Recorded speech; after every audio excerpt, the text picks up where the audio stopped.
que maintenant, du moment où le tzaddik, il n'arrive pas à faire tchouva au Ham Israël, alors c'est le tzaddik qu'on va faire descendre de niveau. C'est pas le Ham Israël. Quand le Ham Israël il faute, on regarde pas le Ham Israël, on regarde celui qui les dirige. Du moment où lui, il n'est pas arrivé à leur transmettre une Torah qui leur permette de faire tchouva, donc c'est lui qui est responsable. Donc lui, on le fait descendre. Donc quand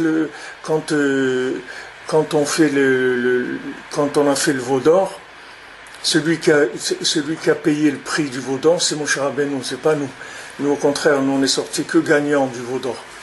Parce que qu'est-ce qu'on a gagné avec le veau d'or? On a gagné qu'Hachem, il nous a fait le Mishkan. C'est-à-dire que si on n'avait pas fait le veau d'or, on n'aurait pas eu le Mishkan. Le Mishkan, c'est extraordinaire. C'est-à-dire que maintenant, au lieu que nous on cherche à se connecter à Hachem, c'est Hachem il vient habiter parmi nous. Ça a été la conséquence du veau d'or. Mais le veau d'or, on a fait parce que Moshe Rabbeinu, à un moment, il a eu un problème, c'est-à-dire de transmission.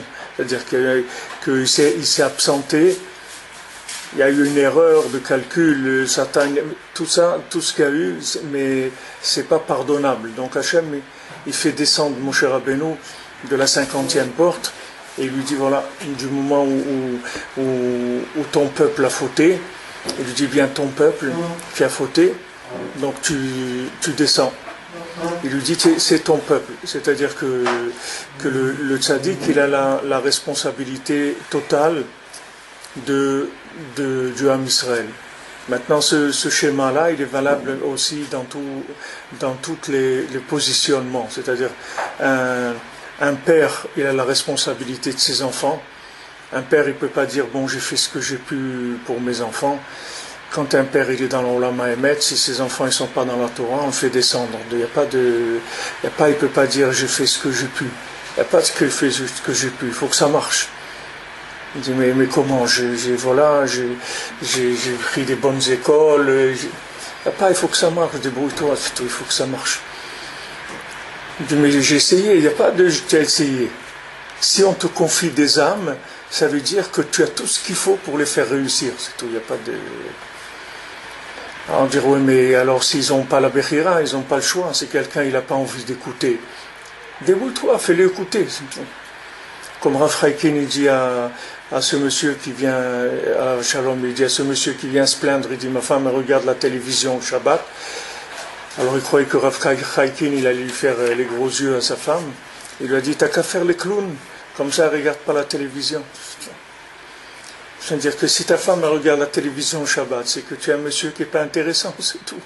Parce que si tu étais intéressant, il n'y a aucune raison qu'elle ait regardé la télévision au Shabbat. Elle a envie de rigoler, fais-la rigoler. Elle a envie de débrouille-toi. C'est-à-dire les âmes qu'on te confie, tu en as la responsabilité totale et absolue. Il n'y a pas de relatif là-dedans. C'est pas relatif. Parce qu'ils sont dépendants de toi.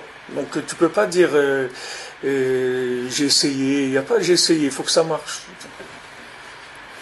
Débrouille-toi, va, fais des télim, pleure, demande à Hachem, tout, mais il faut que ça marche. Il n'y a pas de... Mon cher Rabbeinu, il n'y a pas, il peut dire, mais ouais, moi j'ai fait ce que j'ai pu, quoi. Je les ai supportés, je les ai fait sortir d'Égypte, et tout ce que j'ai fait pour eux, tout ce que... Il n'y a pas. Ça n'a pas marché, tu descends.